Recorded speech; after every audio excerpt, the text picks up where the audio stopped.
કૃષ્ણ કનૈયા લાલ કી જય. ઉપસ્થિત સર્વે મનોરથી પરિવાર એવં આ દિવ્ય કથા રસનું રસપાન કરવા આવેલા સર્વ ભાગ્યવાન ભગવદીજનો, કથા યાત્રાનો આ 6ઠમ દિવસ અને 6ઠમ દિવસમાં પ્રવેશ કરતા આજે વિશેષ ઉત્સવ પણ આજે આપણે મનાવવાના છીએ. સંવાદ સેતુ પુસ્તકનું વિમોચન કરી અને લોકાર્પણ આજે ઉત્સવ થવાનો છે. એટલે આજનો દિવસ મહામહોત્સવનો દિવસ છે અને આપણી યાત્રા શીઘ્રતાથી આગળ વધવાનો દિવસ છે. મધુરાષ્ટકનું રસપાન કરી રહ્યા છીએ. આ 56 કટોરામાં 56 ભોગ, આ મધુર રસ શ્રી મહાપ્રભુજીએ ઠાકોરજીને ભોગ ધરી મહાપ્રસાદની કણિકા રૂપે આપણને બધાને આપ્યા છે. પ્રભુના એક એક નામ, ગુણ, રૂપ, લીલા આ બધાનું મધુર ચિંતન કરતા કરતા એ મધુરતાનો અહેસાસ અને આ સ્વાદ ગત 5 દિવસથી આપણે કરી રહ્યા છીએ. ગઈકાલે આપણે દર્શન કર્યું હતું તિલકમ મધુરમ.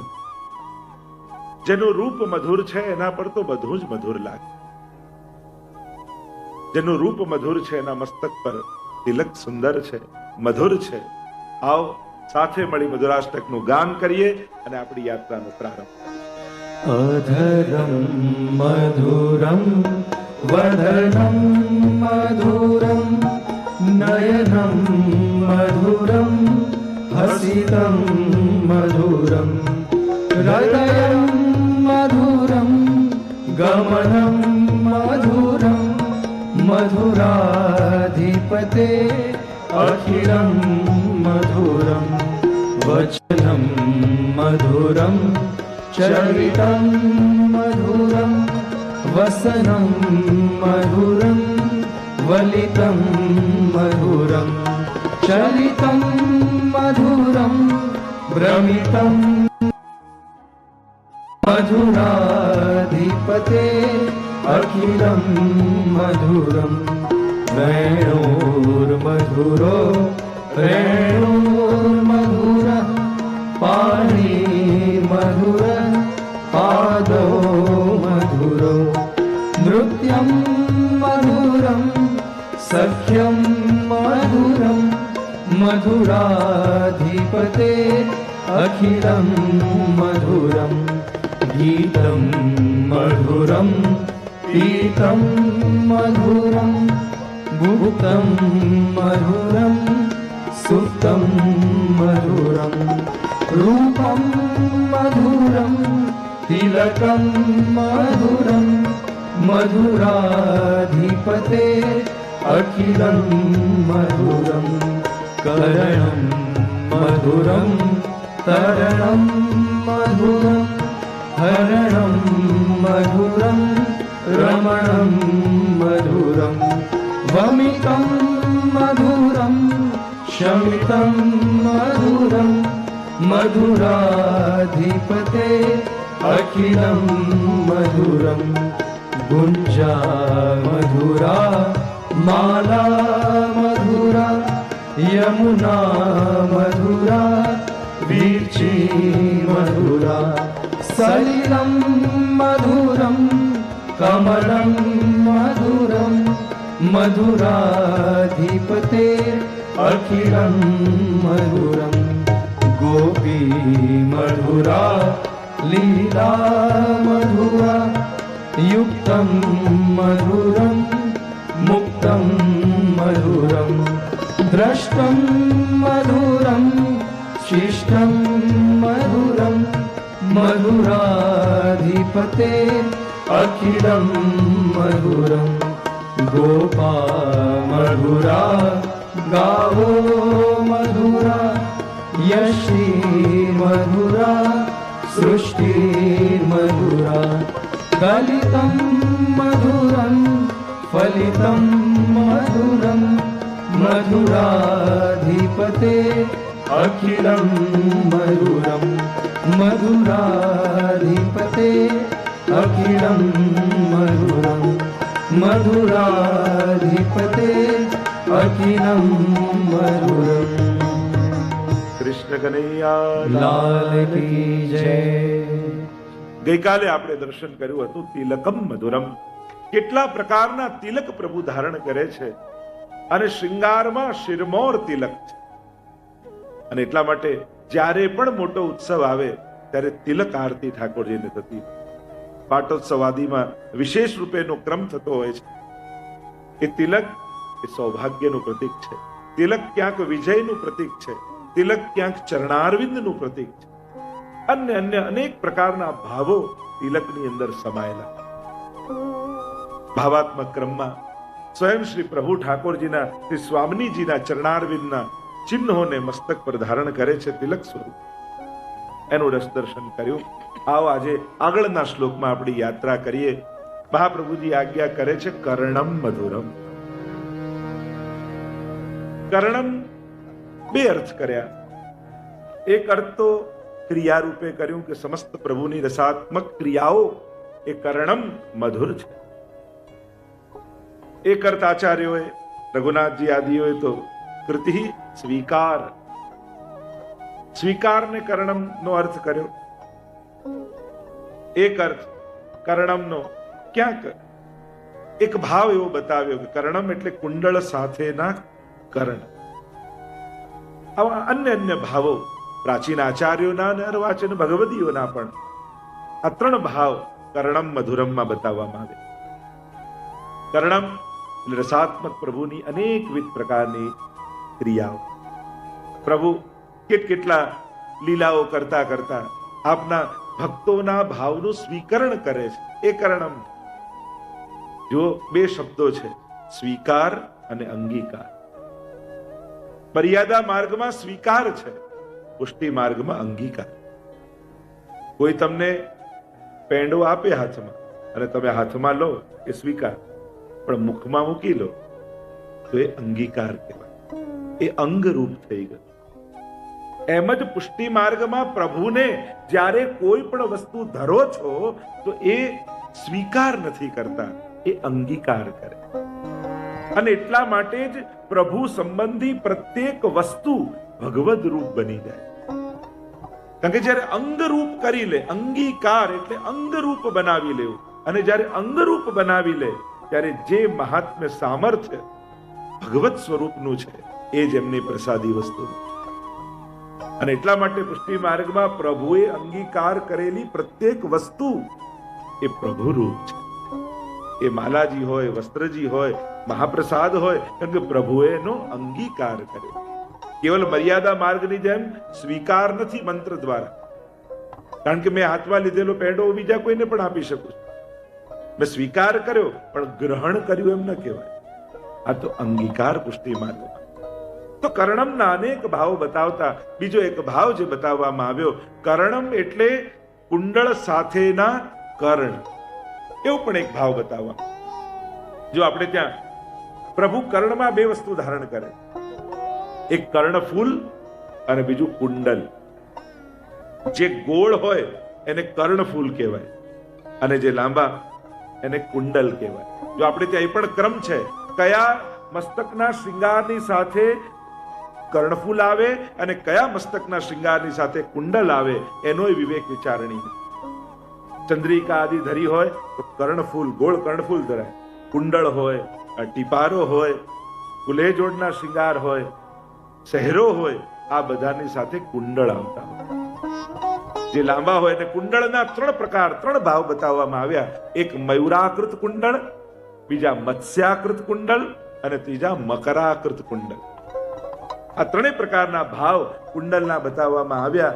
મકરાકૃત કુંડલ એટલે મગર જેવા કુંડળ. અમે ઘણી વાર ચિત્ર જોશો તો મકર જેવો આકાર, આ મગર હોય. આ બધું ભાવાત્મક છે.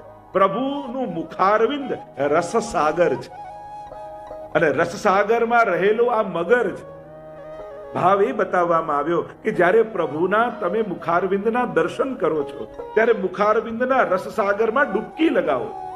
અને જ્યારે સાગરમાં કોઈ સરોવરમાં કોઈ ઉતર્યું હોય અને મગર જો પગ પકડી લે તો પછી એને છોડાવવો અઘરો, એ તો અંદર ખેંચીને જ લઈ જાય. એમ જ્યારે તમે શ્રીનાથજી બાબાના મુખારવિંદના દર્શન કરતા હો અને મુખારવિંદના દર્શન કરતા કરતા એ મકર ઉપર, એ મગર ઉપર, કુંડળ ઉપર તમારી દ્રષ્ટિ જાય ત્યારે તમારું ભટકતું મન આ મગર એવો પકડે કે એવા એના મુખારવિંદના રસ સરોવરમાં ડૂબી જાઓ, તમને એવો ખેંચી જાય કે પ્રભુના આ મધુરતામાંથી બહાર જ ન નીકળી.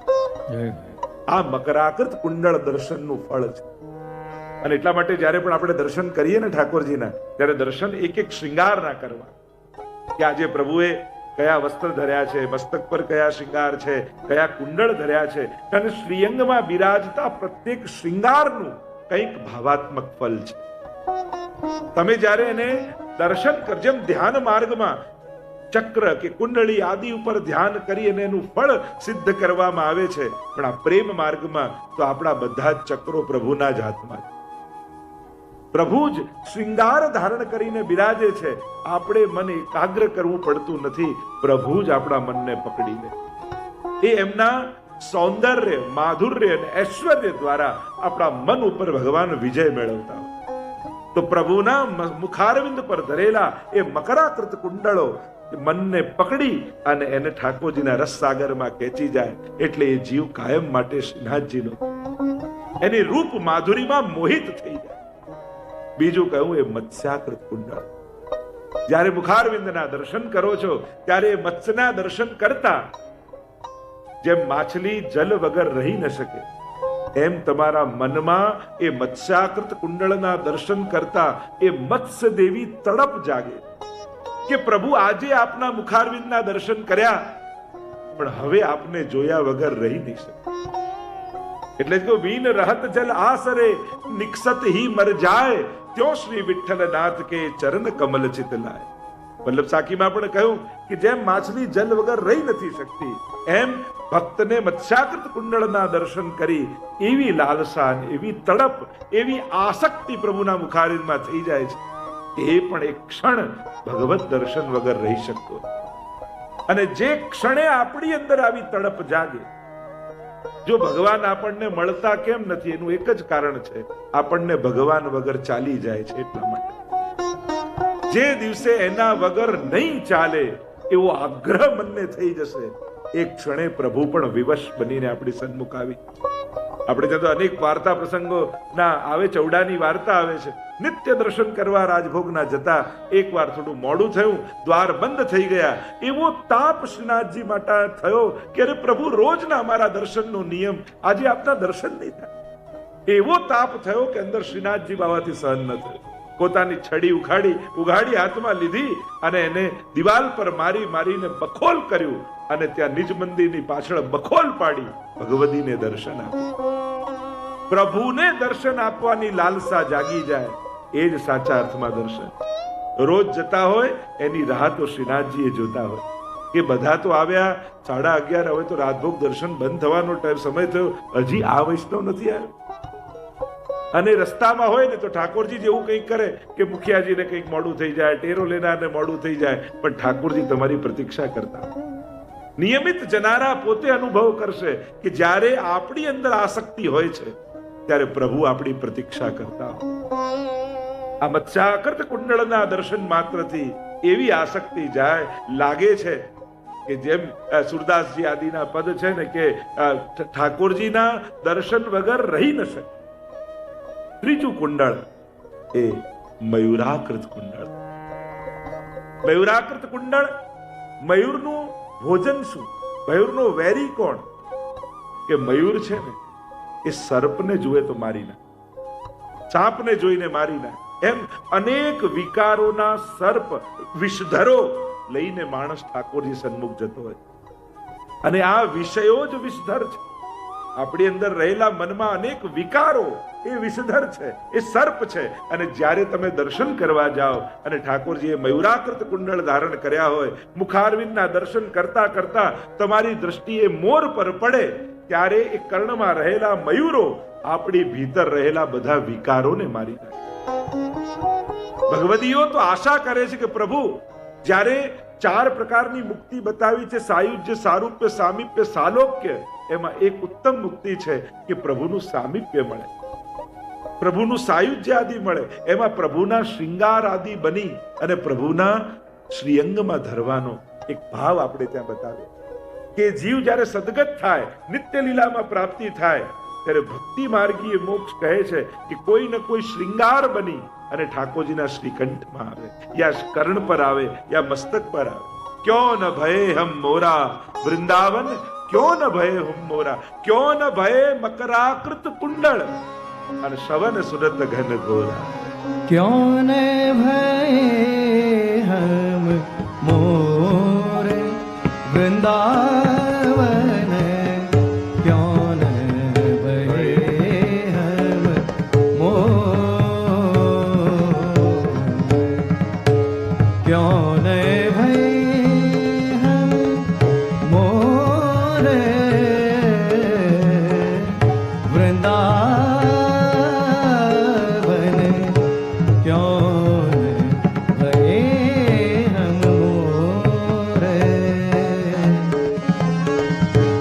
करत निवास गोवर्धन ऊपर, निरखत नंद किशोर वृंदावन, क्यों न भय हम क्यों न भय बंसी कुल सजनी, अधर पीवत घन घोर, क्यों न भय गुंजावन बेली, रहत श्याम जुगी और वृंदावन,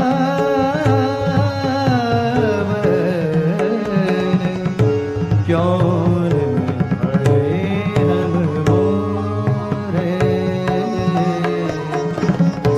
क्यों न भय मकराकृत कुंडल कर्णम मधुरम. क्यों न भय मकराकृत कुंडल, श्याम श्रवण जप जोरे, परमानंद दास को ठाकुर, परमानंद दास को ठाकुर, गोपीन के चित छोरे, वृंदावन, क्यों न भय हम मोरे. કર્ણમ મધુરમના અનેક ભાવો બતાવવામાં આવ્યા. क्यों न એમાં એક વિશેષ ભાવ આ કુંડલ અને કર્ણફૂલ વાળા પ્રભુના શ્રી કર્ણ. આચાર્યોએ ટીકામાં કર્ણ એટલે ક્રિયા કહી છે, સ્વીકર્ણ કહ્યું છે, પણ એક ભાવ આધુનિક ભાવનાઓમાં પણ આ કુંડલ અને કર્ણફૂલ વાળા. એ રીતે જ પ્રભુ જ્યારે વૃંદાવનમાં પધારે છે, વેણુ ગીતમાં વર્ણન કર્યું છે, બરહા પીડમ નટવર વપુઃ કર્ણયો કર્ણિકારમ. પ્રભુએ શૃંગારમાં કર્ણિકારનું પુષ્પ ધર્યું છે. કર્ણયો કાન બે છે, પુષ્પ એક છે. કહ્યું કે આ તો ઉદ્દીપન વિભાવ રૂપ છે. સંયોગ અને વિપ્રયોગાત્મક બંને ભાવો છે. એક બાજુ ખોસે જ્યારે સંયોગ રસનું દાન કરવું હોય અને જ્યારે વિપ્રયોગ રસનું દાન કરવું હોય તો બીજી બાજુ અનેક અનેક ભાવો આપણે ત્યાં ભાવી જગતમાં બતાવવામાં આવે. તો કર્ણમ મધુરમ. આગળ કહ્યું તરણમ મધુરમ. આજે થોડીક યાત્રા આપણી શીઘ્રતાથી રહેશે. તરવું મધુર છે અથવા તારવું મધુર. પ્રભુની તો બંને લીલાઓ મધુર છે. તરણમ મધુરમ. અનેકવિધ પ્રકારની આપણે ત્યાં ટીકામાં આચાર્યો કહે છે તરણમ પ્રભુ તરે છે ને તારે છે, આ બંને લીલા કરે. અને કેટલી આપણે ત્યાં પ્રસંગો, લીલાઓ, ઘટનાઓ. એ સુરત મહાસિંધુમાં તરવું પ્રભુનું એ મધુર છે એમ ગુસાઈજી પ્રભુ ચરણ સમજાવે છે. ત્યાં તો રસ સમુદ્ર છે અને રસ સાગરમાં પ્રભુ જ્યારે વિહાર કરે છે, તરે છે, એ પ્રભુનું તરવું અતિ મધુર. સુરત વર્ધનમ શોક નાશનમ. અનેક અનેક શબ્દોના પ્રયોગ રાસ પંચાધ્યાયી ને ગોપી ગીતમાં થયા છે. તરવું મધુર છે. અને પ્રભુનું તારવું મધુર. આપણે ત્યાં તો ઉષ્ણકાલનો સમય આવે અને પ્રભુ ભક્તોને તારવા માટે, ત્યાં કેવટ પ્રસંગમાં પણ રામાયણમાં આવે છે ને કે ભગવાન રામ જ્યારે પધારે છે ને કેવટ ઉભો છે અને કેવટ નાવમાં બેસતા પહેલા જ પ્રભુને રોકે છે કે એક મિનિટ આપના ચરણ ધોઈ લેવાનું. કારણ કે મેં સાંભળી છે આપની કથા કે પેલી શીલાને ચરણ અડાડી અને એક કન્યા થઈ ગઈ ને સ્ત્રી થઈ ગઈ, ક્યાંક મારી નાવ સ્ત્રી થઈ જશે તો સાચવવી કેટલી. એમને એમ નહીં બેસવા દઉં, પેલા પગ પખાડવા દો અને નાવમાં બેસાડીને પ્રભુને ગોળ ગોળ ગોળ ગોળ ગોળ ગોળ નાવ ફેરવે.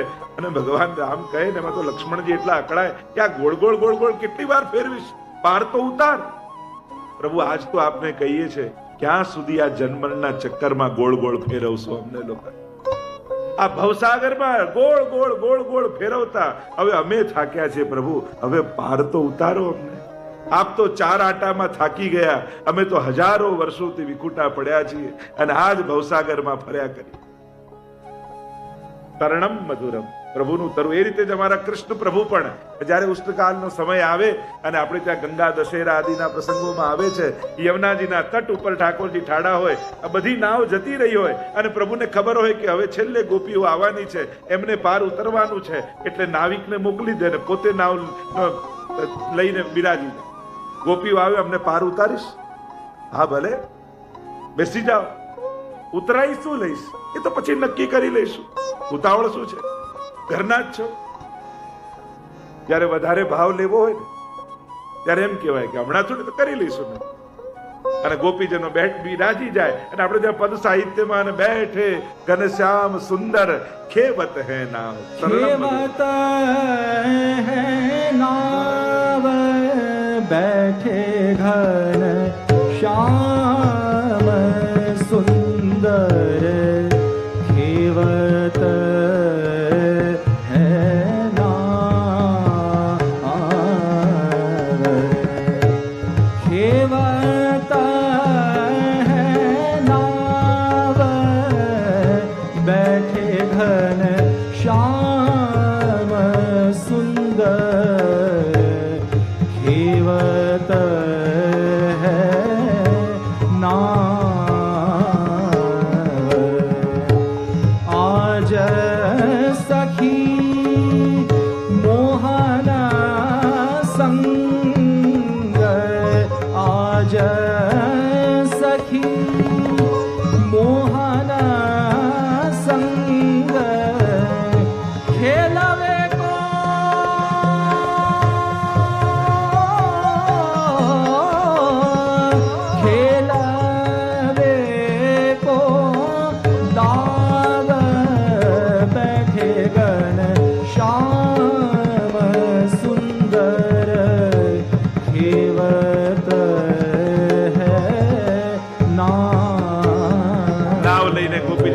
પ્રભુ પધારે અને જ્યાં મધ્ય ભાગમાં આવે અને ચક્રમાં ઠાકોરજી ગોળ ગોળ કરીને નાવ હલાવે, ગોપીઓ ગભરાય, કહ્યું કે મારી ઉતરાઈ લાવ, નહીં તો અહીંયા ડુબાડી દઈશ. નાવ હલાવવા લાગે ઠાકોર અને ભક્તોના મનોરથોને પૂરા કરે.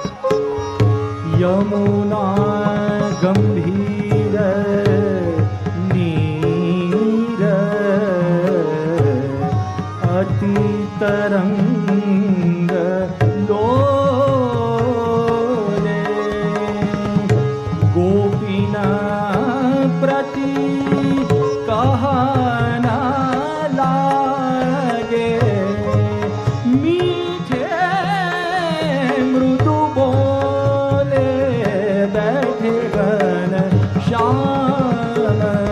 सुंदर खेवत है नाम. તરણમ મધુરમ, પ્રભુનું તરવું અને તારવું, પ્રભુનું નામ તારે, પ્રભુનું રૂપ તારે, પ્રભુના ધામ તારે ને પ્રભુની કથા તારે. આમાંથી કોઈ એકનો પણ આશ્રય કરી દો. જરૂરી નથી કે પ્રભુ પોતે આવીને ભક્તને તારે, પ્રભુનું નામ કાફી છે. કલયુગ કેવલ નામ આધારા, કેવલ નામનો આશ્રય જીવ કરી લે ને તોય તરી.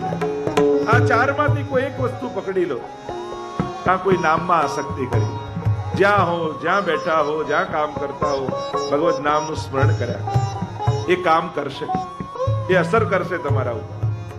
કોઈ રૂપમાં આસક્તિ કરી લો, આ સ્વરૂપમાં મને આસક્તિ છે, એની સન્મુખતા કરો. કોઈ ધામ, પ્રભુનું કોઈ ધામ પકડી લો, એ તારે છે. પ્રભુની કથામાં આસક્તિ કરી લો. ત્યારે ભાગવતજી જ્યારે સુખદેવજી એ કરી ત્યારે એક પરીક્ષિત તર્યા, પણ ભાગવતજીનું નિર્માણ થયું તો આજ સુધી લાખો લોકો તર્યા છે. આ ભાગવત કથાનો પ્રભાવ છે. અરે જીવતા જીવંત સાંભળે એ તો તરે જ, પણ જે ભૂતલ પર નથી એની પાછળ કોઈ કથા કરે તોય તરે, એવો ભાવ આપણે ત્યાં છે. આ કથાઓ પ્રભુની તારનારી, તરણમ મધુરમ. અનેક અનેક કથાઓ, કેટલા પ્રસંગો, કેટલી વાતો જોડાયેલી છે. આગળ કહ્યું હરણમ મધુરમ. પ્રભુ આપનું હરણ કરવું મધુર છે. બે વસ્તુમાં હરણ શબ્દ વિશેષ રૂપે આપણને યાદ છે. એક ચીર હરણ અને બીજું રૂક્ષ્મણી હરણ. બીજી બધી લીલાઓમાં તો હરણમ, હરવું, અનેક પ્રકારના અર્થો છે. હરણમ એટલે ભક્તોના દુઃખોને હરવા, એ પણ હરણ. જીવ જ્યારે કોઈ પણ સંકટમાં આવે, કોની પાસે જાઓ? દુનિયાનો માણસ આશ્વાસન આપી શકે, દુઃખ ન હરી શકે. દુઃખ હરનારા તો કેવલ પરમાત્મા. અને ઉલટાનું આપણે કોઈને દુઃખ કહીએ ને તો એમ કે ઓ તમારું દુઃખ સાંભળીને મને બહુ દુઃખ થયું. એક દુઃખી વધે દુનિયામાં. એના કરતા એવાની પાસે જઈને દુઃખ કહો કે જ્યાં કહેવા માત્રથી દુઃખ સમાપ્ત થઈ જાય. પ્રભુનું નામ તો અગ્નિ જેવું છે. અગ્નિમાં જાણતા લાકડું નાખો કે અજાણતા, એ તો બાળી જ નાખે. પ્રભુની પાસે જઈને બે વસ્તુ નહીં કહેવી. આપણે ત્યાં એક વસ્તુ કહો ને એક વસ્તુ નહીં કહેવી. એક, પ્રભુ પાસે જ્યારે પણ જાઓ, ક્યારે પણ ગુરુ અને પ્રભુ પાસે જઈ પોતાની સેવા, પોતાના પુણ્યો અને પોતાના સત્કર્મો ગણાવવા નહીં.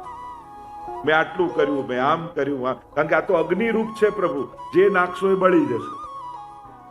પ્રભુ આગળ જઈને પોતાને પુણ્યો બહુ ગાશો ને તો પુણ્ય સમાપ્ત થઈ જશે.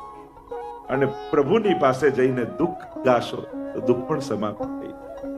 પ્રભુ તો કૃપાળુ છે, કલ્પ વૃક્ષ છે, બધું જ જોઈ શકે છે, ભક્તને દુઃખી નથી જોઈ શકતો. અને એટલા માટે સમર્થ શરણો લેવું. એક વસ્તુ યાદ રાખો, જ્યાં શરણું સમર્થ હોય, ગુરુ ને પ્રભુ સમર્થ હોય અને ભક્ત સમર્પિત હોય, ત્યાં સંકલ્પો જરૂર પૂરા થાય. જેનો આશ્રય કર્યો છે એ સમર્થ હોવો જોઈએ, અને જેણે શરણું લીધું છે સમર્પિત હોવો જોઈએ. આમ સમર્થ અને સમર્પિત આ બંને ભેગા થાય ત્યારે સંકલ્પો પૂર્ણ થઈ જતા હોય. હરણમ મધુરમ. બીજો એક અર્થ કર્યો હરણમ મધુરમનો કે પ્રભુએ અમારો અંબર દેહો મુરારી ચીરહરણ લીલા કરી છે.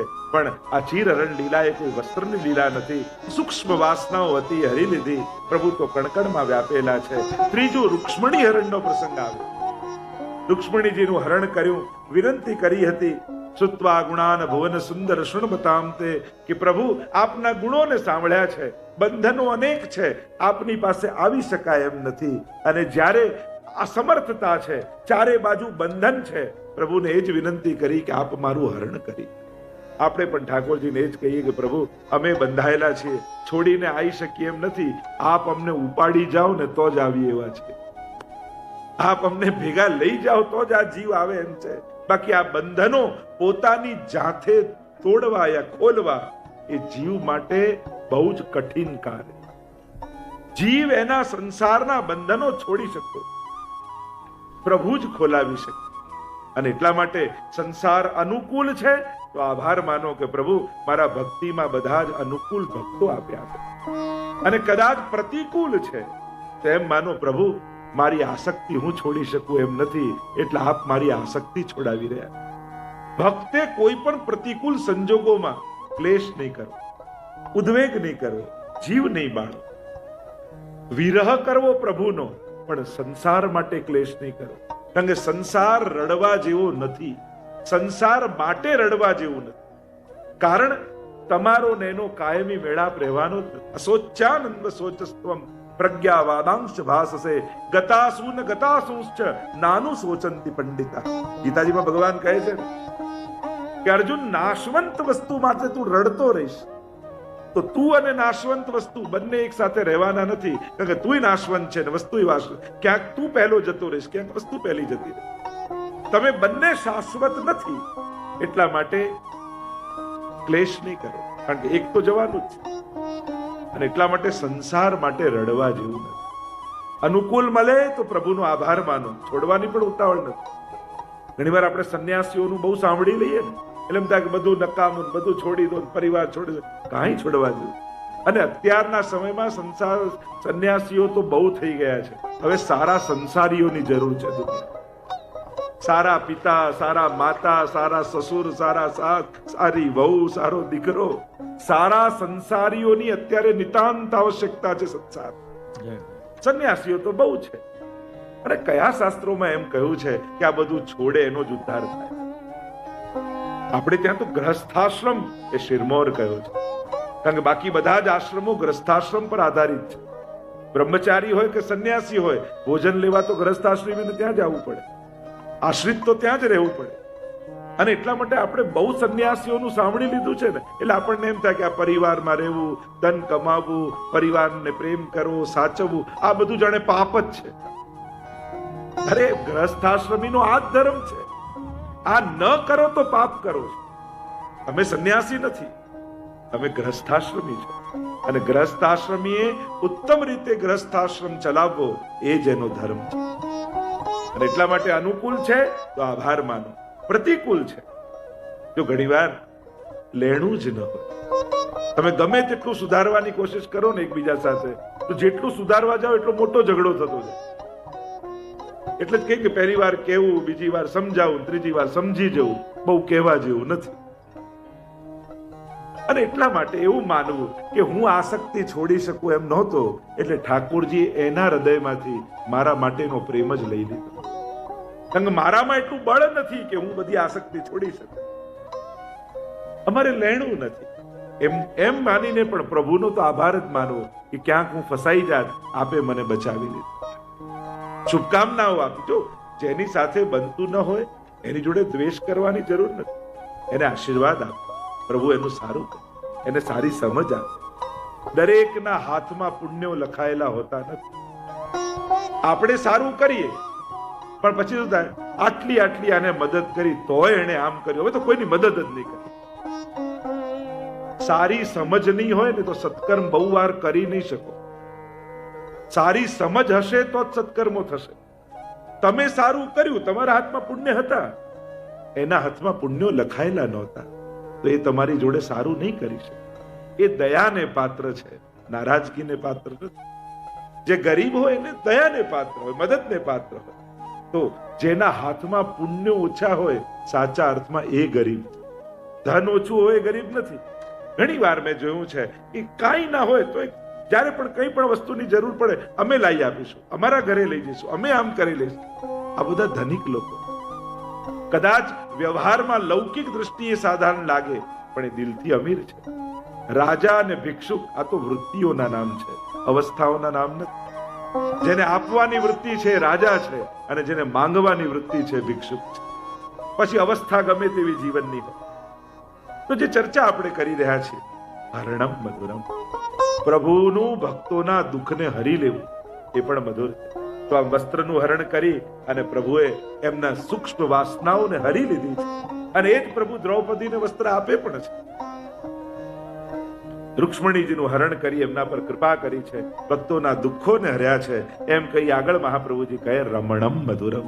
પ્રભુ આપનું રમણ અનેક પ્રકારથી આપ રમણ કરો છો, રાસાદિક લીલા આદિમાં, અને એ રમણ પણ પરમ મધુર છે. એમ કહીને મહાપ્રભુજી આગળ ગાન કરતા કહે કરણમ મધુરમ તરણમ મધુરમ હરણમ મધુરમ રમણમ મધુરમ વમિતમ મધુરમ શમિતમ મધુરમ મધુરાધિપતે અખિલમ મધુરમ મધુરાધિપતે અખિલમ મધુરમ મધુરાધિપતે અખિલમ મધુરમ. આગળ મહાપ્રભુજી આજ્ઞા કરે, રમણમ મધુરમ, પણ કેવી રમણ લીલા છે, વમિતમ મધુરમ. વમન એટલે ઉલટું, વમિત એટલે ઉલટું કરવું, ઉલટી કરવું. અનેક અનેક વાર્તાઓ, પ્રસંગો અને પ્રભુની લીલાના પ્રસંગો છે. અને પ્રભુ તો ઉલટા છે જ. કૃષ્ણના તો પ્રત્યેક ચરિત્ર ઊંધા છે, કારણ એ અલૌકિક છે, એ વૃદ્ધ ધર્માશ્રય યુક્ત છે. શાસ્ત્રોએ શું કહ્યું હોય ને ભગવાન કેવી લીલા કરે, પણ એની લીલા છે, એના કર્મો ન. વમિતમ મધુરમ. ઠાકોરજી માખણ ચોરી કરવા માટે ગોપીના ઘરે પધાર્યા હોય અને ત્યાં પધારે અને દૂધની મટકી લઈ યા છાસની મટકી લઈ જ્યાં મોઢામાં માંડી હોય અને હજી તો મોઢામાં છાસ ભરી હોય એટલામાં ગોપી ઘરમાં આવે ને દરવાજો ખોલે અને પ્રભુના મુખમાં આમ છાસ ભરાયેલી હોય. ગોપી પૂછે, બતાવો મોઢામાં શું છે, બતાવો. અને પ્રભુ જોરથી બોલે, છાસ. એટલે બધી છાસ મોઢામાં પેલા ગોપી. અને આમ પોતાના અધરામૃતનું દાન ઠાકોરજી કરે. વમિતમ, આ વમન ઉલટી કરવી, અંદરથી બહાર કાઢો, ઉલટું કરવું. યશોદાજીને જઈને ફરિયાદ કરે ગોપી કે આ જો તારો કનવૈયો મારા પર આમ વમન કરી દીધું. ભૈયા હું શું કરું, એ જ પૂછતી હતી શું છે શું છે શું છે, તો મેં કહી દીધું શું હતું. વમિતમ મધુરમ, વમનમ મધુરમ. અને આમ પ્રભુ અધરામૃતનું દાન કરે. એવા અનેક પ્રકારની પ્રભુની લીલા, એટલે અંદરના ભાવોને બહાર પ્રગટ કરવા, એ પણ વમનમ છે. પ્રભુ દરેકના હૃદયની સાંભળે છે, પણ પોતાના દિલની બધાને કહેતા નથી. આ પ્રભુનો સ્વભાવ. પ્રભુ દરેકના હૃદયની સાંભળે. આજ જે બી વ્યક્તિ ક્યારે બી પ્રભુ પાસે હવેલીએ જઈએ, મંદિરે જઈએ, ઘરે ઠાકોરજીની સેવામાં બેઠા હોઈએ, ત્યારે દરેક ભક્ત પોતાના દિલની વાત કહેતો. કોઈને ન કહી શકાય એ વાત આપણે ભગવાનને કહેતા હોઈએ. પ્રભુ કેટલો આપણો આત્મીય છે. સંસાર ઉપર આપણને ત્યારે ભરોસો નથી હોતો કે ના સગા દીકરાને આ વાત ન કરે, પિતાજીને પણ આ ન કહેવાય, એ દીકરો હોય કે પિતા હોય. કોઈને ન કહી શકાય એ વાત માણસ જઈને ભગવાનને કહેતો હોય. દરેક પોતાનું દિલ, અને દિલ ખોલવાની એક જ જગ્યા છે, અને એ છે આપણો શ્રીનાથજી બાબા, એ આપણો ઠાકોરજી. આ દુનિયા આગળ બધું કહેવા જશો ને તો મજાક કરશે, હાસી કરશે. અને દરેકના એક ખાસ મિત્રનો એક બીજો ખાસ મિત્ર હોય છે. આપણે તો કહીએ ને કે પ્રચાર કરવો, તેમ કે જો આ વાત કોઈને કહેતો નહીં, એનાથી બેસ્ટ પ્રચારનું કોઈ માધ્યમ નથી. તો સહજ છે, સ્વાભાવિક છે. દરેક સારા મિત્રનો એક બીજો સારો મિત્ર હોય જ, એ પાસ ઓન થાય જ વાત. પ્રભુ તમારા હૃદયની વાત કોઈને નહીં થાય.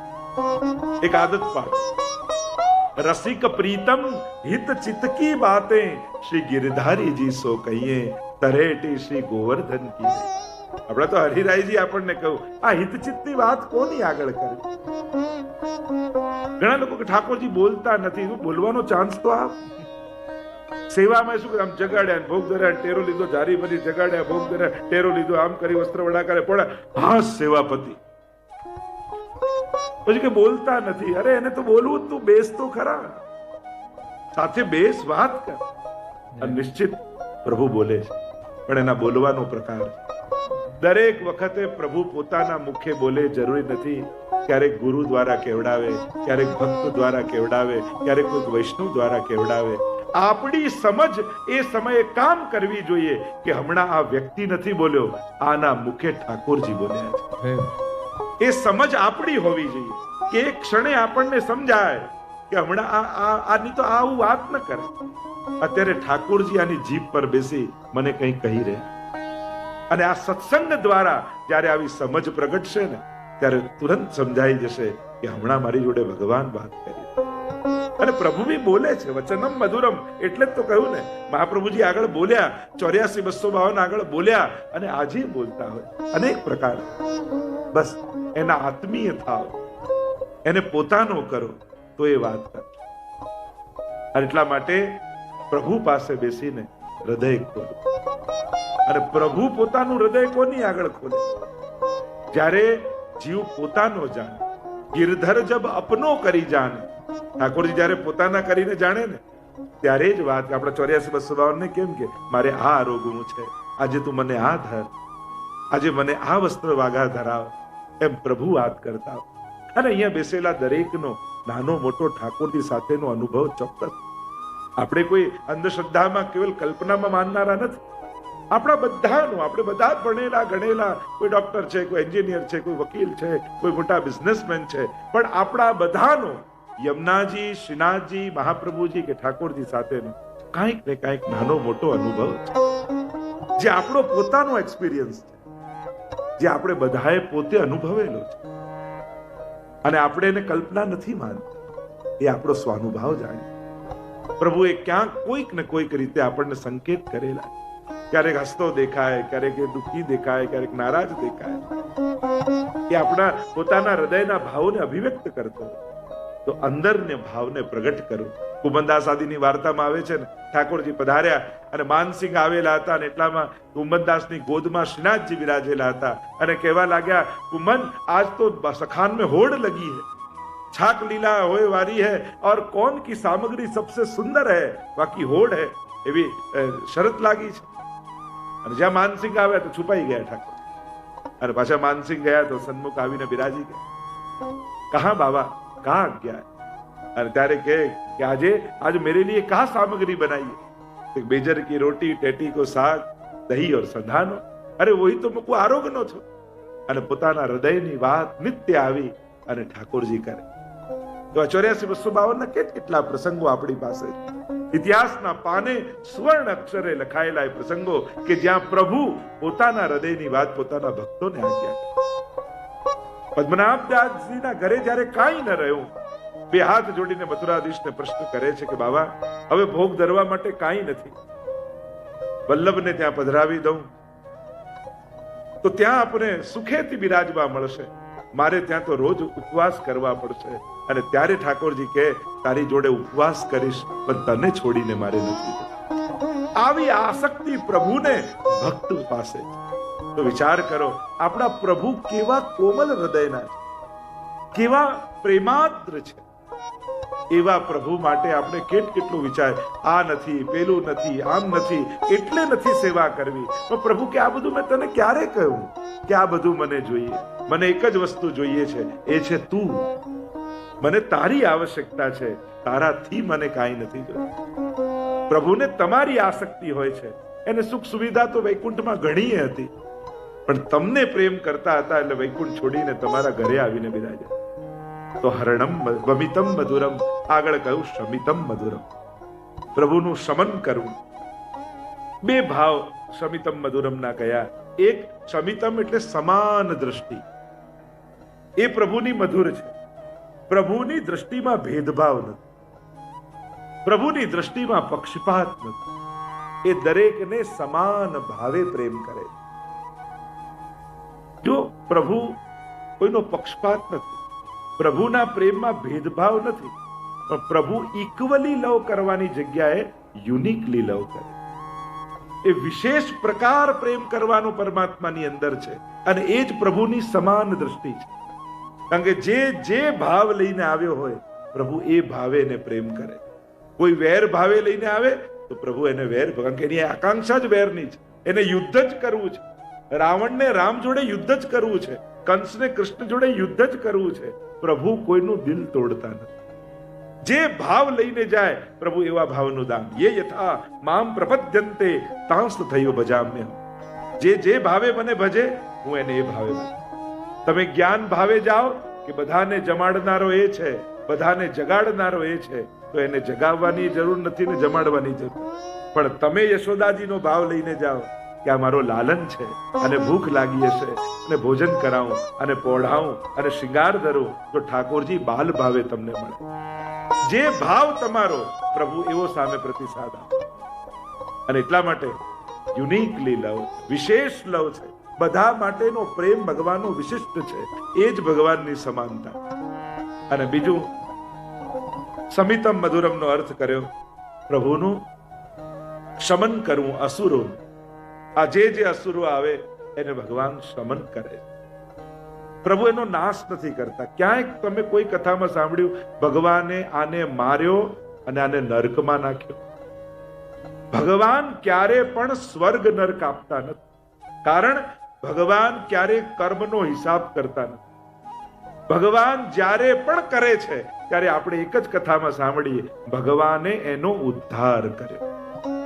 અને સ્વર્ગ અને નર્ક એ પણ કર્મની ગતિ છે. કર્મ અનુસાર સ્વર્ગ અને નર્ક મળે. ભગવાન કર્મનું ફળ નથી આપતા, ભગવાન તો કૃપા કરીને ઉદ્ધાર કરે. કર્મ તો માણસે પોતાના ઉભા કરેલા ભોગવવા પડતા હોય, પણ જ્યારે પ્રભુ પાસે જાઓ તો પ્રભુ તો એમ જ કે સર્વ ધર્માન પરિત્યજ્ય મામ એકમ શરણમ વ્રજ અહમ ત્વા સર્વ પાપેભ્યો મોક્ષયિષ્યામિ મા શુચિ. હું સજા આપવા નથી બેઠો, હું તો ક્ષમા આપવા બેઠો. સર્વ ભાવે સર્વ કર્મ લઈને પરમાત્માના શરણે જાઓ તો હિસાબના ચોપડા ખોલીને નહીં બેઠો હોય, એ તો ક્ષમા કરવા માટે બેઠો. અસુરોનું શમન ભગવાન કરે. શમિતમ, એના સર્વ કર્મો ત્યાં સમાપ્ત ભગવાન કરી એનો ઉદ્ધાર કરી. ભગવાન તો મોક્ષ જ કરે. પ્રભુ ક્યારે પણ સાધારણ ગતિ આપતા નથી. એ તો પારસમણી છે, અને પારસમણીનો સ્પર્શ સોનું જ બનાવે. પછી એ લોખંડનો કઈ તલવાર હોય કે પછી કોઈ લોખંડની તિજોરી હોય કે લોખંડનો કોઈ પાત્ર હોય, પારસમણીનો સ્પર્શ થાય સોનું થઈ જાય. હા, એનો જેવો ઘાટ એવી એની પ્રકૃતિ રહે. પ્રકૃતિ બદલવા માટે કોઈ ગુરુના શરણે જવું પડે. ભગવાન સોનું બનાવી દે, પણ તલવાર તો તલવાર જ રહે, કાપવાની વૃત્તિ ન જાય. પણ એ વૃત્તિ બદલવા માટે કોઈ સદગુરુનો આશ્રય થાય તો જ માણસની વૃત્તિ બદલાય. અને એટલા માટે ગુરુ આશ્રય પછી ભગવદ આશ્રય આવે છે, કારણ કે માણસની વૃત્તિ બદલાય તો જ એની પ્રવૃત્તિ બદલાય છે. આમ મહાપ્રભુજી સુંદર રીતે ગાન કરતા આગળના શ્લોકને ગાન કરતા, कुञ्जा मधुरा माला मधुरा यमुना मधुरा वीची मधुरा सलिलं मधुरं कमलं मधुरं मधुराधिपते अखिलं मधुरं मधुराधिपते अखिलं मधुरं मधुराधिपते अखिलं मधुरं. એક એક એક એક પ્રભુ સંબંધી દરેક તત્વોના દર્શન કરતા કરતા મહાપ્રભુજી એની મધુરતાનો આસ્વાદ કરતા કરતા જે જે વ્રજમંડળમાં લીલા થઈ રહી છે એ લીલાઓનો અનુભવ કરતા કરતા શ્રી મહાપ્રભુજી એક એક આ મધુરતાનો અનુભવ ગાન કરતા કહે, કહેવાય ચણોઠી તો વિષવાળી હોય. એમ કહેવાય કોઈ ચણોઠી ખાઈ જાય તો એ વિષ થઈને મૃત્યુ પામી જાય, પણ એ જ્યારે ભગવત સંબંધ થાય છે તો મહાપ્રભુજી કહે ગુંજા મધુરા. આપણે જે ચણોઠી કહીએ ને એને ગુંજા માળા કહીએ આપણે પુષ્ટિ માર્ગ. અને એ બધા જ શૃંગાર ધર્યા પછી ગુંજા માળા ધરાય ત્યારે જ પ્રભુના શૃંગાર પૂર્ણ થયા કહેવાય. તેમ વિશ્વાળી વસ્તુ જે સર્વ દોષો યુક્ત છે ભગવાનના શરણે જાય એ પણ મધુર બની જાય. આજ તો પ્રભુના શરણાગતિનું વિશેષતા છે. ગમે તેવો હજારો દોષો ભરેલો જીવ પ્રભુના શરણે જાય ત્યારે મધુરતાને પામે. અને એટલા માટે પ્રભુના શરણે જવાનો જ્યારે પણ મોકો મળે ત્યારે પોતાના દોષ પોતાના પાપ એને યાદ કરીને અટકી નહીં જવું. અરે મારી અંદર તો આવી આદત છે, મારી અંદર તો આવા ખોટા કર્મો છે, મને તો આવો સ્વભાવ છે. અરે પ્રભુ પાસે જવાનો મોકો મળ્યો તો આ બધું ન વિચાર, કારણ કે આ વિશ્વમાં એક જ સ્થાન એવું છે કે જ્યાં જઈને આ બધાથી મુક્ત થઈ શકાય. પાપથી મુક્ત થવાનું એક જ સ્થાન છે અને એ છે પ્રભુની સન્મુખતા. અને એટલા માટે જેવા હો એવા મોકો મળે તો પહોંચી જાઓ, અટકો નહીં. એ સમયે વિચારો નહીં, પાપ પુણ્યની જોખવા ન જાઓ પોતાની જાતને. જેવા છો એવા પહોંચી જાઓ. અપી ચેતસો દુરાચારો ભજતે મામ અનન્ય ભાગ સાધુ રેવ સમંતવ્ય સમ્યક વ્યવસ્થિતો હિ સહ. ગીતાજીમાં ભગવાન કહે ને પાપી છે છતાંય મને ભજવાનો જ્યારે સંકલ્પ કરે ને તો એને સાધુ જાણો, કારણ કે આજે મારા નામ દ્વારા એને સમસ્ત પાપોને સમાપ્ત કરી દીધા. 100 વર્ષથી કોઈ ઓરડું બંધ હોય ને અંધારું હોય, એ અંધારાને દૂર કરવા કેટલા કલાકો લાગે? તો કે એક ક્ષણ એક દિવાસળી પ્રગટાવો અને 100 વર્ષનું અંધારું સમાપ્ત થઈ જાય. એમ જન્મ જન્માંતરથી કરેલા પાપ એનાથી મુક્ત થવા માટે આપણને એમ લાગે વર્ષો સાધના કરવી પડે. અરે ના, એક વાર પ્રેમથી કરેલા નામનો પુકાર સમસ્ત પાપોને સમાપ્ત કરી. અને એટલા માટે દૂર ન ભાગો ભગવાન. મને નથી આવડતું, હું જાણતો નથી, કેમ કરીને કરીશ. ઘણા પાઠ નથી આવડતા ને નથી કરતા. કેટલો રોંગ લોજિક કહેવાય. અરે 2 વાર વધારે કર તો આવડે, મૂકી દઈશ તો ક્યારે આવડવાનું છે? સેવા નથી આવડતી એટલે નથી કરતા. કેટલો રોંગ લોજિક. કરશો તો આવડશે, અને નથી આવડતું તો વધારે વાર કરો જેથી આવડી જાય. આપણે લોજિક જ ઊંધા આપીએ કે આવડતું નથી એટલે તો કઈ એવી સવાર થવાની કે એકદમથી સવારથી જાગીને હવે બધું આવડી ગયું, હવે કરીશું તો આવડશે. પ્રભુ આપણા જ છે, એ આપણા દોષો જોવા થોડી આવે. અને એટલા માટે કરો, પ્રેમથી કરો, જેવું આવડે એવું કરો. કરતા કરતા બધું શીખી જવાનું. પણ પ્રભુથી દૂર ન ભાગો. મહાપ્રભુજી એ જ આજ્ઞા કરે છે, યદા બહિર્મુખા યુયમ ભવિષ્યત કથંચન તદા કાલ પ્રવાહસ્થા દે ચિત્તા દયો. જો તમે કલયુગમાં બહિર્મુખ થયા, ભગવાનથી દૂર થયા, તો આ કાલના પ્રવાહમાં વહી જશો. કોણ બચાવનારું આ કલયુગના પ્રવાહ? અને કલયુગ ક્યાંય કોઈ દૂર પહાડમાં નથી રહેતું, આપણા મનમાં રહે છે. દુશ્મન ક્યાંય કોઈ દૂર નથી. આપણી જ ભીતર રહેલી આપણી મહત્વાકાંક્ષાઓ, ઈચ્છાઓ, લાલસાઓ, ઇન્દ્રિય રૂપે રહેલી આ લાલસાઓ એ જ આપણી શત્રુ. પેંડો સામે પડ્યો ને ખાવાની ઈચ્છા થાય તો વાંક પેંડાનો કે જીભનો? પેંડાનો ને, નહીં તો જીભને ઈચ્છા છે તો જ્યાં જશે ત્યાં પેંડા ગોતશે. અને એટલા માટે શત્રુ ક્યાંય બહાર નથી, લઈને જ ફરીએ. એનાથી બચવાનો ઉપાય ક્યાં? એક જ ઉપાય, પ્રભુની સન્મુખતા. 2 મિનિટ પણ રોજ ઠાકોરજી આગળ ઊભા જરૂર. એની દ્રષ્ટિ આપણા પર પડશે તોય આપણા દુર્ભાગ્યો ટળી જશે. કારણ કે તો મંગલ રૂપ નિધાન, મંગલનો નિધિ છે. આ ગુંજા મધુરા કહ્યું. આ ગુંજા ચણોઠી એ પણ મધુરા છે. સૌથી પહેલા શૃંગારમાં જ્યારે શ્રીનાથજી બાવાને ગિરિરાજજીની ઉપર મહાપ્રભુજી પ્રગટાવ્યા ત્યારે સૌથી પહેલો શૃંગાર મોરપીંછ અને ગુંજા માળા મહાપ્રભુજી ધરાવી. એવો ઉલ્લેખ ત્યાં આપણે ધોળપદમાં કે ગિરિકંદરામાંથી પ્રગટ ત્યાં આપણે ગાતા હોઈએ. ગુંજા માળા હતી, આસપાસ બીજા કોઈ શૃંગાર હતા નહીં, અને એની વેલો ઉગી હતી, અને એમાંથી ગુંજા લઈ પરોવી અને ગુંજાના શૃંગાર શ્રીનાથજીને કર્યા. આ ગુંજા માલા દ્વારા જ સર્વ શૃંગારો પૂર્ણ થતા હોય છે. કારણ કે આ ગુંજા માલા ભાવાત્મક રૂપે બહુ જ મોટું મહત્વ રાખે. અન્ય સર્વ માળાઓ ભલે કરોડોના કિંમતની જડતરના સોનાના સાચા હીરા જડ્યા હોય, પણ છેલ્લે આ સૌથી સસ્તી ને સાધારણ ગુંજા માળા ન ધરાવો ત્યાં સુધી શૃંગાર અધૂરા શ્રીનાથજીના કહેવાય. શૃંગાર મહત્તા એની છે ગુંજામાં, કારણ 4 રંગ ગુંજામાં હોય. લાલ રંગ હોય, કાળો રંગ હોય, શ્વેત રંગ હોય અને પીળો દોરો હોય. આ 4 રંગ, 4 યુથ જે ગોપીજનોના છે એ એમના ભાવથી છે. શ્યામ રંગ એ યમુનાજીનો ભાવ છે, એના યુથનો ભાવ છે. શ્વેત રંગ એ ચંદ્રાવલીજીનો ભાવ છે, લાલ રંગ એ લલિતાજીનો ભાવ છે, અને પીળો રંગ એ સ્વામીજીનો ભાવ. અને આ 4 રંગની ગુંજા એ માળા જ્યારે ધરાવીએ ત્યારે 4 યુથ ગોપીજનોના છે. એ 4 યુથની સેવા ઠાકોરજીને અંગીકાર થાય ત્યારે એમના શણગાર પૂર્ણ થાય. અને એટલા માટે આ ગુંજા મધુરા, કારણ કે પ્રભુની પ્રત્યેક લીલામાં આ ગુંજા માળા એ પ્રત્યેક લીલાની સાક્ષી છે, અને સાક્ષી રૂપે શ્રીઅંગમાં બિરાજેલી છે. અને એટલા માટે પ્રત્યેક લીલામાં, પ્રત્યેક લીલા સમયે એની હાજરી છે, એટલે પ્રત્યેક રસનો અનુભવ કરેલી છે. એટલા માટે ગુંજા મધુરા. આ ગુંજા એ પરમ મધુર છે.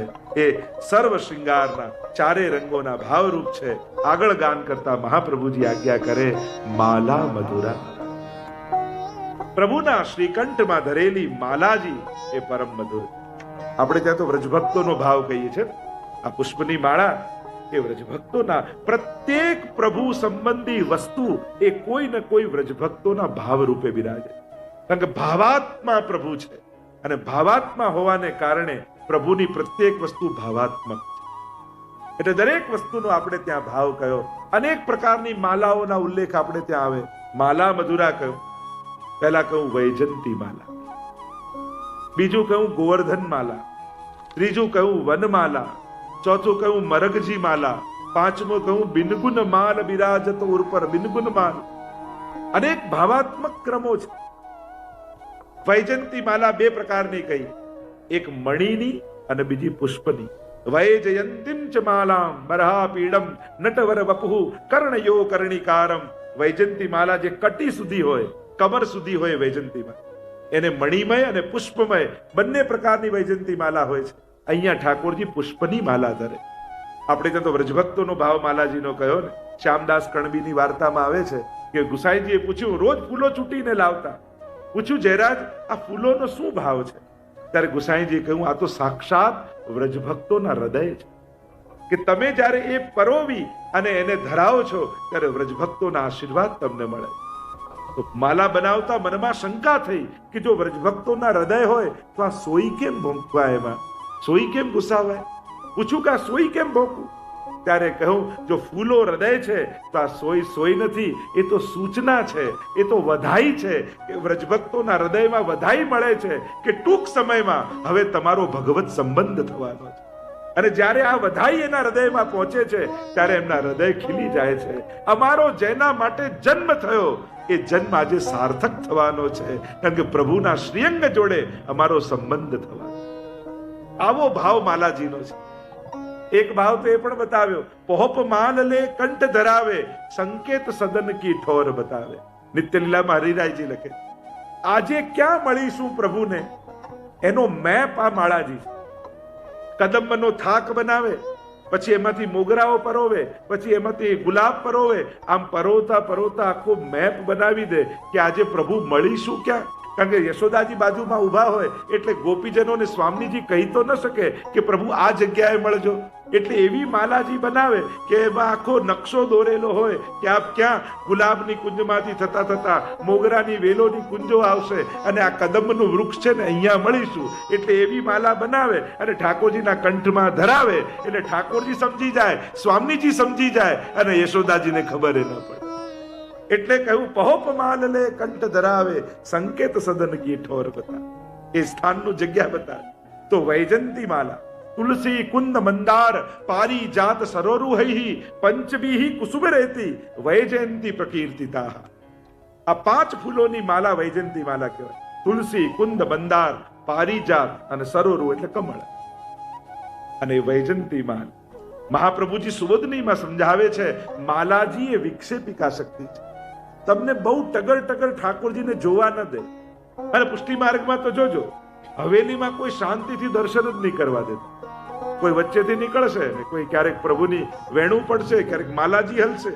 તો આ માલાજીને વિક્ષેપિકા શક્તિ ઠાકોર મહાપ્રભુજી સમજા. કારણ કેમ શાંતિથી નહીં? કારણ કે અમારા શ્રીનાથજી બાબા એવા ભોળા છે કે કોઈ પ્રેમથી જુએ ને તો એને વશ થઈ જાય. કોઈ ભાવથી દર્શન કરતું હોય તો પ્રભુ એને વશ થઈ જાય અને એની પાછળ પાછળ ચાલવા લાગે.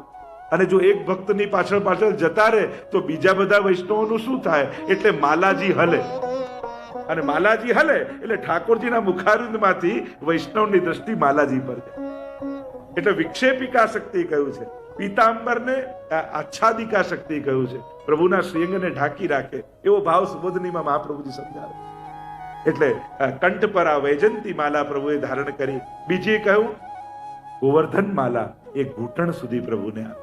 ત્રીજું કહ્યું વનમાલા. જો આપણે ત્યાં શ્રાવણ આદિ મહિનામાં વનમાલા ઠાકોરજીને ધરતા હોય, જેટલા ફૂલો આદિ પત્તાઓ વનના તુલસીજી આદિ બધું પરોવી અને ચરણારવિંદ સુધી બિરાજત વનમાલા જો ગરે. કીર્તન સાહિબ બિરાજત વનમાલા જુગરે, બિરાજત વનમાલા જુગરે, बहुत भात कुसुमन सौभूति, बहुत भात कुसुमन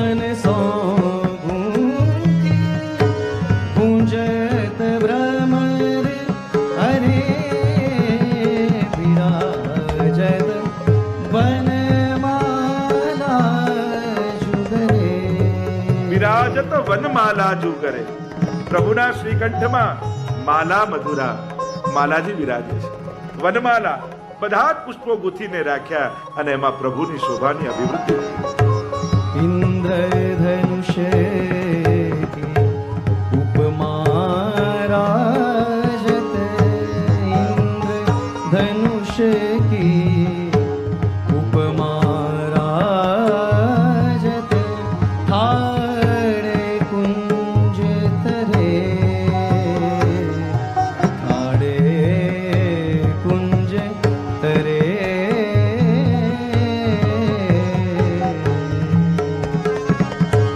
રામદાસ પ્રભુ નટવર ગાચે, મુરલી અધર ધરે, બિરાજત વનમાલા જુગરે, બિરાજત વનમાલા જુગરે.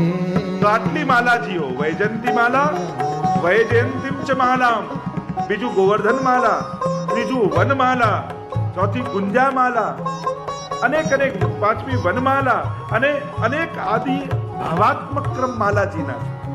એમ સંસ્કૃતમાં માલાનો અર્થ કરીએ, મા લીયતે ઇતિ માલા, જેની પાછળ લક્ષ્મીજી છુપાયેલા છે એ માલા છે. એનો અર્થ સંસ્કૃતમાં એમ થાય, કારણ કે હૃદયમાં લક્ષ્મીજી વિરાજમાન છે અને માલાજીની પાછળ લક્ષ્મીજી છે. મા લીયતે. બીજા ભાવાત્મક ક્રમ માલાજીના બતાવવામાં આવ્યા પદ સાહિત્યમાં, કીર્તન સાહિત્યમાં, અષ્ટસખાની વાણીઓમાં. એમાં એક છે બિનગુન માલ બિરાજત ઉર્પ.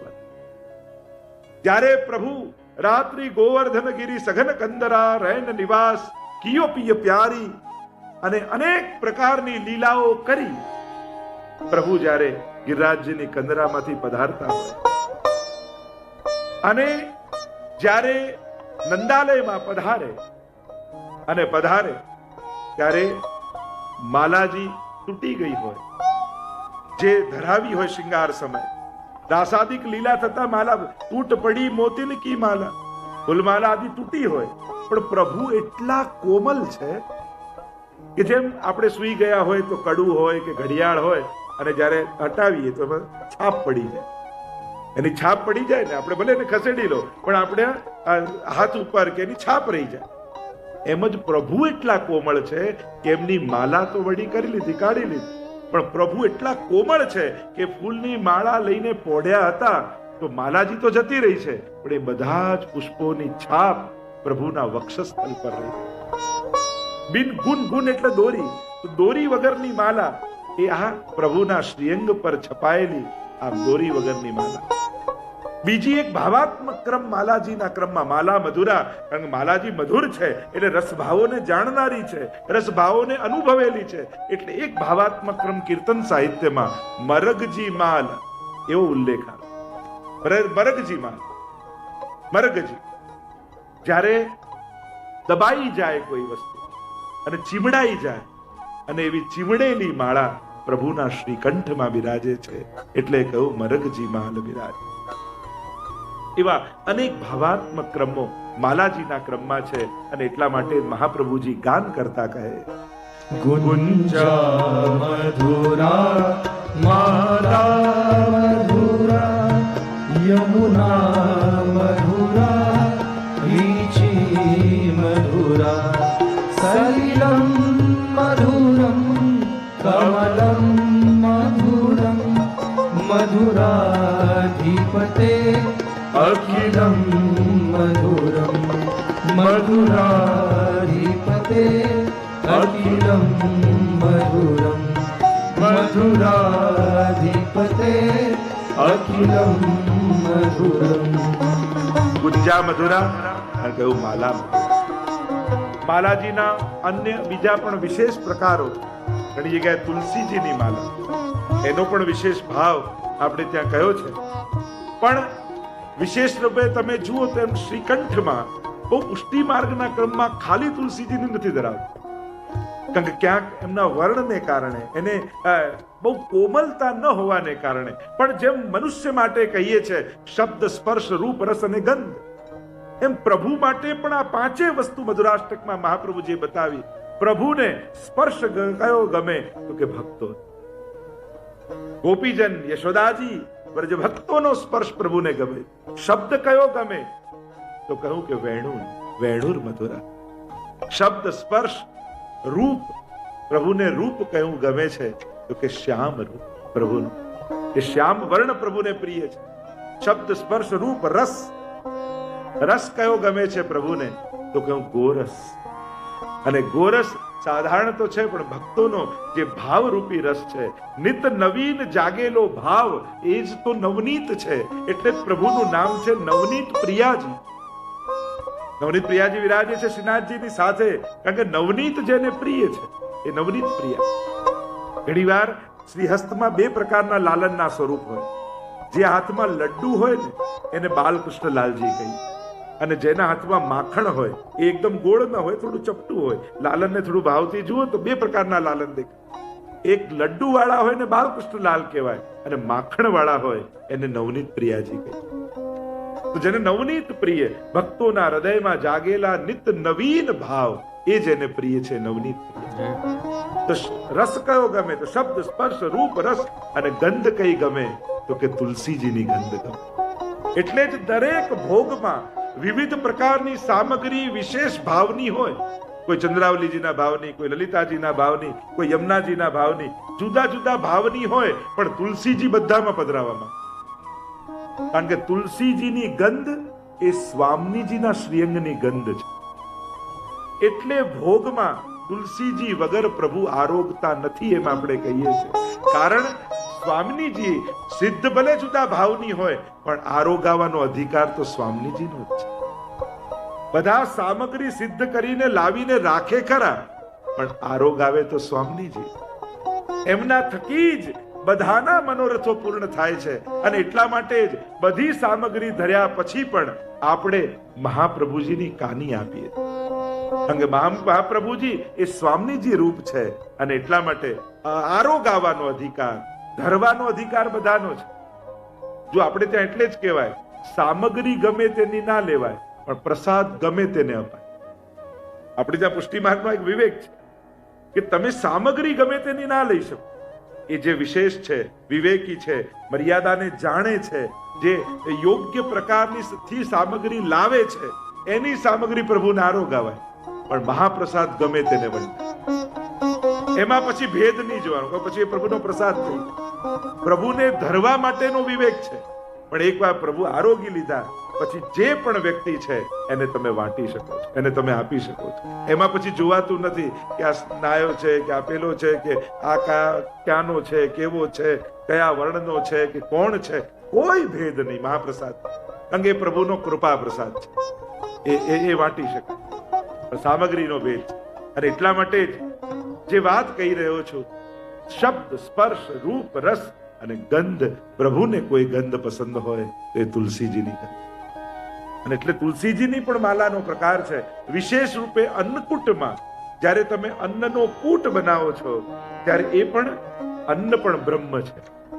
અને એટલા માટે ભગવાનને જેવા ચતુર્ભુજ આપણે શંખ ચક્ર ગદા પદ્મ ધરેલા માનીએ છીએ, એ રીતે જ અન્નકૂટમાં તમે દર્શન કરશો તો એમાં 4 શિખર આજુબાજુ ધરવામાં આવશે.